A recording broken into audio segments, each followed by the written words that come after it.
శ్రీ సత్యసాయి జిల్లా కదిరి నియోజకవర్గం శ్రీ ఖాద్రి లక్ష్మీ నరసింహస్వామి వారి ముక్కోటి ఏకాదశి పర్వదిన సందర్భంగా కదిరి ప్రజలకు మరియు ప్రింట్ అండ్ ఎలక్ట్రానిక్ మీడియా మిత్రులకు తెలియచేయటం ఏమనగా కర్ణాటక మరియు ఆంధ్రప్రదేశ్ రాష్ట్రంలోని వివిధ జిల్లాల నుండి సుమారు 1,00,000 మంది పైబడి భక్తులు రావచ్చునని అంచనాలు ఉన్నందువలన స్వామివారి దర్శనార్థం వచ్చు భక్తుల సౌకర్యార్థము 29/12/2025 తేదీ రాత్రి 9 గంటల నుండి 30/12/2025 తేదీ సాయంత్రం 5 గంటల వరకు దర్శనానికి వెళ్ళవలసిన రూట్ల సమాచారం.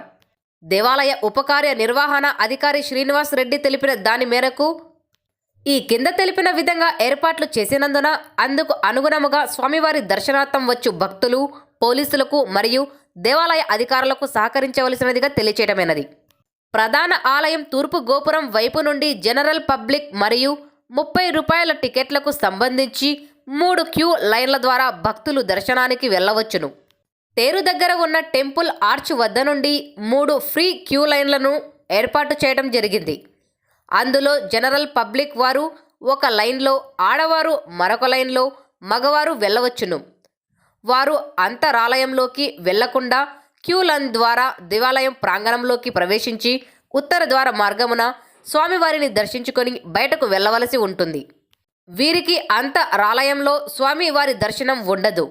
3వ లైన్లో ₹30కు సంబంధించిన క్యూ లైన్ నందు ఆడవారు మరియు మగవారు ఒకటే మార్గములో లోనికి వెళ్ళి ప్రధాన ద్వారం దాటి డైరెక్ట్గా అంతరాలయంలోకి వెళ్ళి స్వామివారిని దర్శించుకొని తదుపరి బయటకు వచ్చిన తర్వాత ఉత్తర ద్వార మార్గమున స్వామివారిని దర్శించుకొని బయటకు వెళ్ళవలసి ఉంటుంది.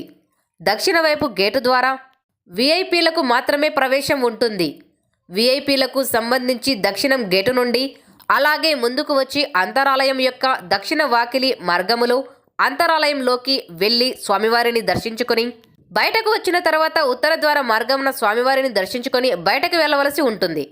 విఐపీలకు సంబంధించిన వాహనాలు జీవిమాను సర్కిల్ నుండి శివాలయం వరకు అనుమతి ఉంటుంది. మిగతా వారికి ఎవరికీ అనుమతి ఉండదు. Inspector of police Kadiri town PS.